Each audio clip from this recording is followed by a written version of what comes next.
ओम नमश्चंडिकाय। 5वां अध्याय। देवताओं द्वारा देवी की स्तुति। चंड मुंड के मुख से अंबिका के रूप की प्रशंसा सुनकर शुंभ का उनके पास दूत भेजना और दूत का निराश लौटना। ओम नमश्चंडिकाय। विनियोग। ओम इस उत्तर चरित्र के रुद्र ऋषि हैं, महासरस्वती देवता है, अनुष्टप छंद है, भीमा शक्ति है, भ्रामरी बीज है, सूर्य तत्व है और साम वेद स्वरूप है। महासरस्वती की प्रसन्नता के लिए उत्तर चरित्र के पाठ में इसका विनियोग किया जाता है। ध्यान। जो अपने कर कमलों में घंटा, शूल, हल, शंख, मूसल, चक्र, धनुष और बाण धारण करती हैं, शरद ऋतु के शोभा संपन्न चंद्रमा के समान जिनकी मनोहर कांति है, जो तीनों लोकों की आधारभूता और शुंभ आदि दैत्यों का नाश करने वाली है, तथा गौरी के शरीर से जिनका प्राकट्य हुआ है, उन महासरस्वती देवी का मैं निरंतर भजन करता हूँ। ओम नमश्चंडिकाय। ऋषि कहते हैं, पूर्व काल में शुंभ और निशुंभ नामक असुरों ने अपने बल के घमंड में आकर सचिपति इंद्र के हाथों से तीनों लोकों का राज्य और यज्ञ भाग छीन लिए। वे ही दोनों सूर्य, चंद्रमा, कुबेर, यम और वरुण के अधिकार का भी उपयोग करने लगे। वायु और अग्नि का कार्य भी वे ही करने लगे। उन दोनों ने सब देवताओं को अपमानित, राज्य भ्रष्ट, पराजित तथा अधिकारहीन करके स्वर्ग से निकाल दिया। उन दोनों महान असुरों से तिरस्कृत देवताओं ने अपराजिता देवी का स्मरण किया और सोचा, जगदम्बा ने हम लोगों को वर दिया था कि आपत्ति काल में स्मरण करने पर मैं तुम्हारी सब आपत्तियों का तत्काल नाश कर दूंगी। यह विचार कर देवता गिरिराज हिमालय पर गए और वहां भगवती विष्णु माया की स्तुति करने लगे। ओम नमश्चंडिकाय। देवता बोले, देवी को नमस्कार है। महादेवी शिवा को सर्वदा नमस्कार है। प्रकृति एवं भद्रा को प्रणाम है। हम लोग नियम पूर्वक जगदम्बा को नमस्कार करते हैं। रौद्रा को नमस्कार है। नित्या, गौरी एवं धात्री को बारंबार नमस्कार है। ज्योत्स्नामयी, चंद्र रूपिणी एवं सुख स्वरूपा देवी को सततः प्रणाम है। शरणागतों का कल्याण करने वाली वृद्धि एवं सिद्धि रूपा देवी को हम बारंबार नमस्कार करते हैं। नैऋति, राजाओं की लक्ष्मी तथा शर्वाणी स्वरूपा आप जगदम्बा को बार बार नमस्कार है।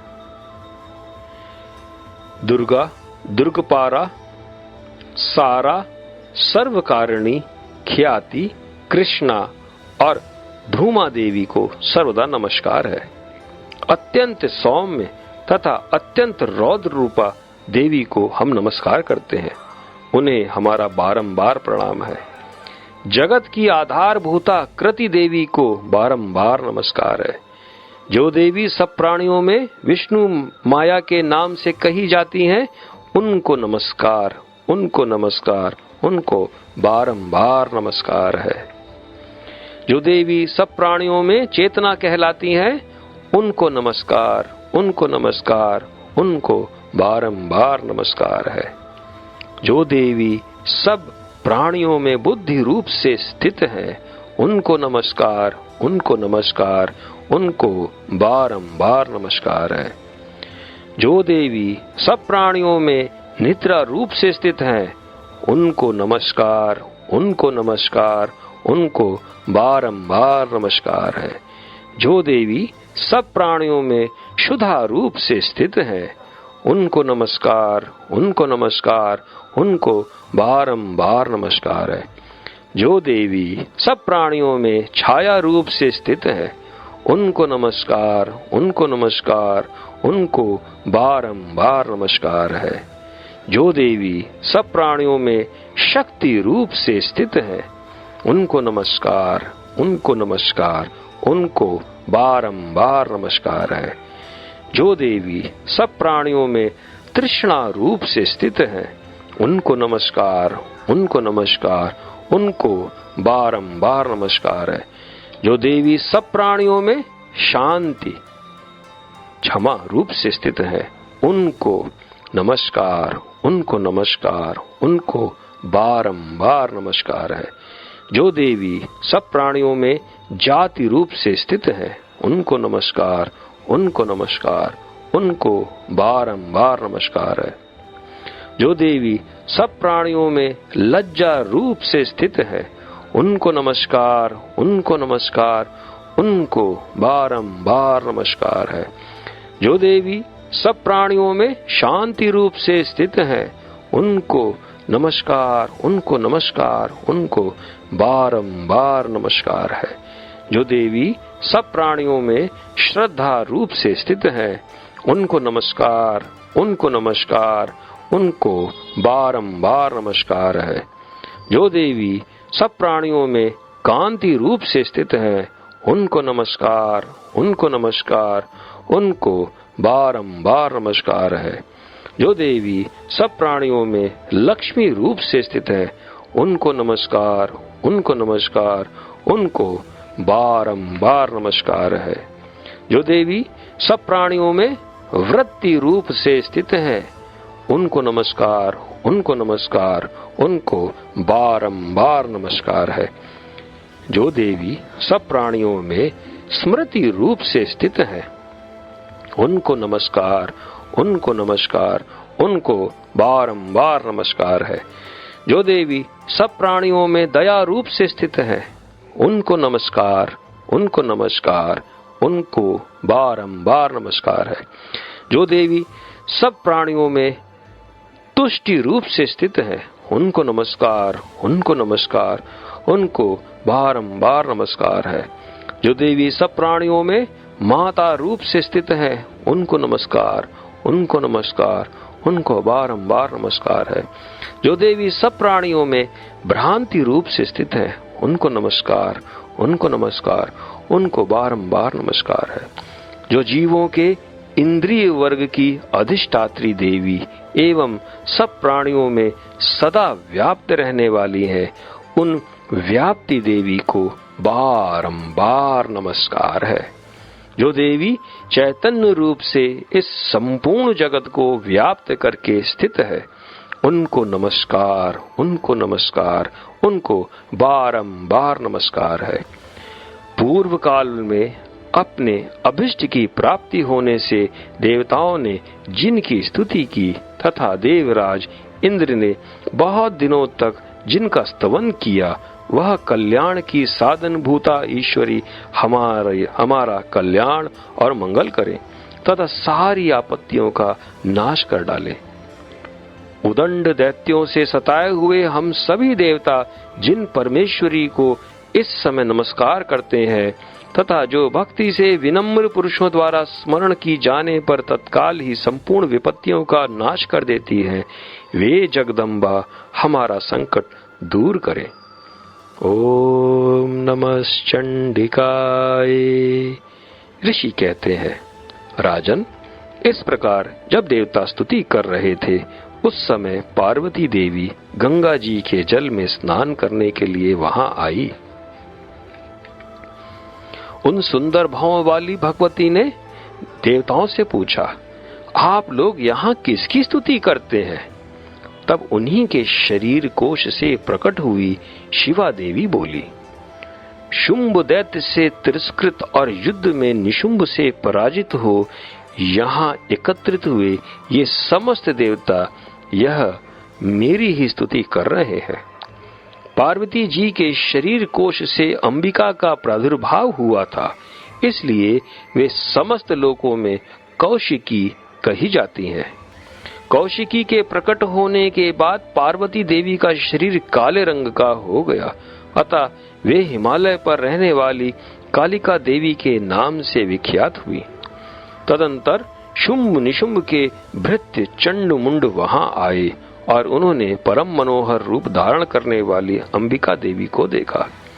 फिर वे शुंभ के पास जाकर बोले, महाराज, एक अत्यंत मनोहर स्त्री है जो अपनी दिव्य कांति से हिमालय को प्रकाशित कर रही है।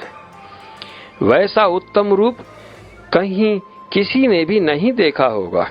असुरेश्वर, पता लगाइए वह देवी कौन है और उसे ले लीजिए।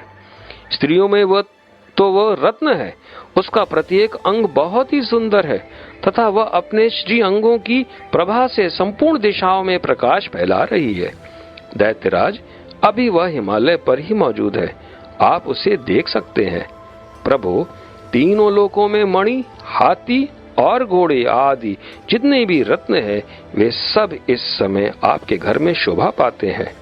हाथियों में रत्नभूत ऐरावत, यह परिजात का वृक्ष और यह उच्चैश्रवा घोड़ा, यह सब आपने इंद्र से ले लिया है।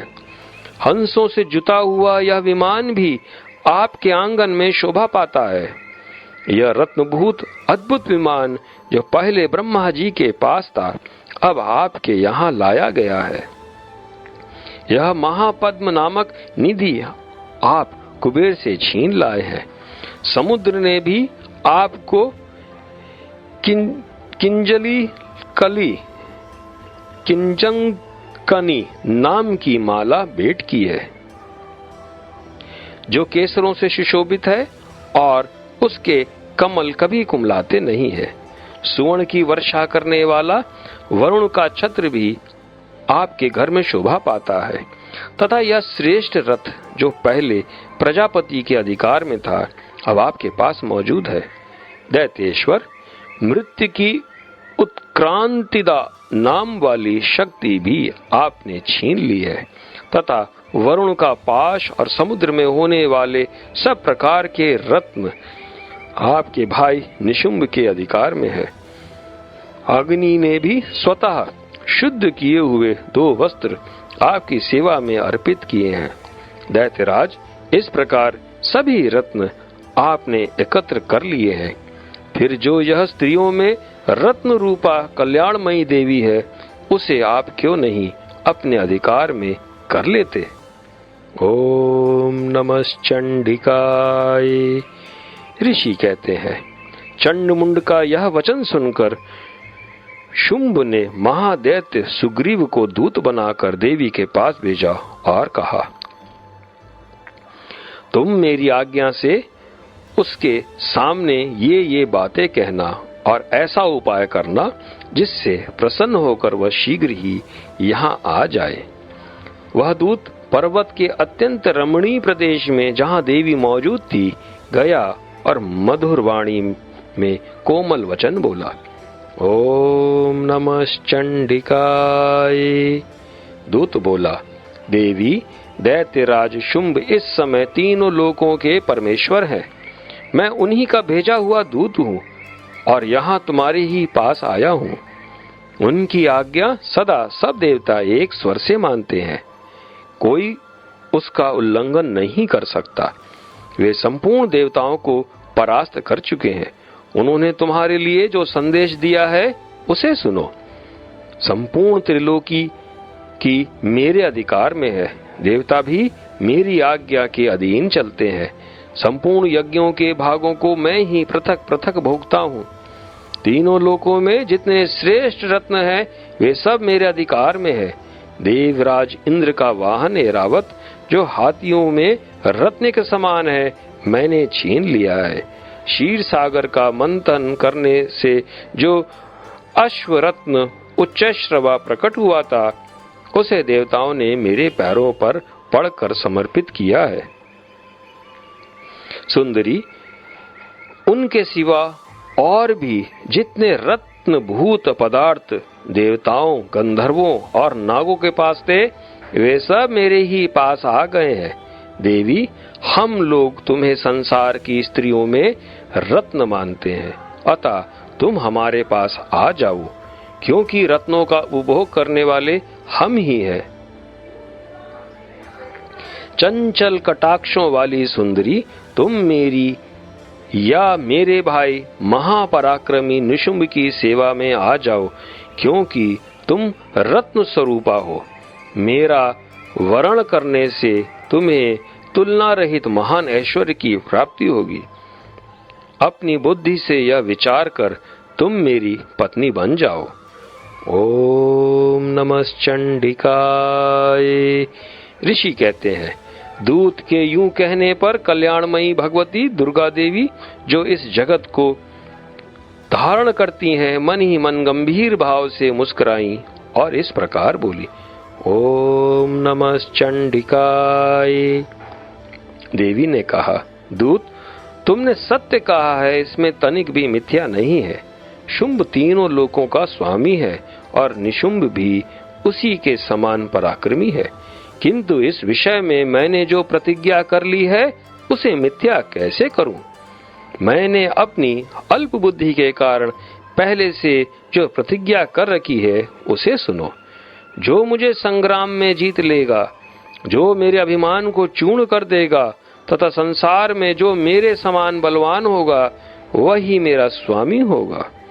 इसलिए शुंभ अथवा महादैत्य निशुंभ स्वयं ही यहाँ पधारे और मुझे जीत कर शीघ्र ही मेरा पाणी ग्रहण कर ले।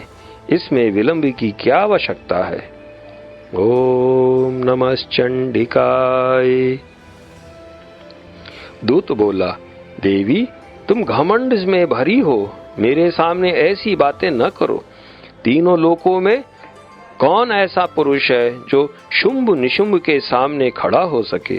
देवी, अन्य दैत्यों के सामने भी सारे देवता युद्ध में नहीं ठहर सकते, फिर तुम अकेली स्त्री होकर कैसे ठहर सकती हो?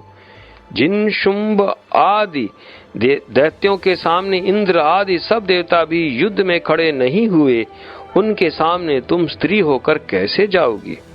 इसलिए तुम मेरे ही कहने से शुंभ निशुंभ के पास चलो। ऐसा करने से तुम्हारे गौरव की रक्षा होगी, अन्यथा जब वे केश पकड़कर घसीटेंगे तब तुम्हें अपनी प्रतिष्ठा खोकर जाना पड़ेगा। ओम नमो नमः चंडिकाय। देवी ने कहा, तुम्हारा कहना ठीक है, शुंभ बलवान है और निशुंभ भी बड़े पराक्रमी है, किंतु क्या करूं? मैंने पहले बिना सोचे समझे प्रतिज्ञा कर ली है, अतः अब तुम जाओ। मैंने तुमसे जो कुछ कहा है वह सब दैत्यराज से आदर पूर्वक कहना, फिर वे जो उचित जान पड़े करें। ओम नमः चंडिकाय।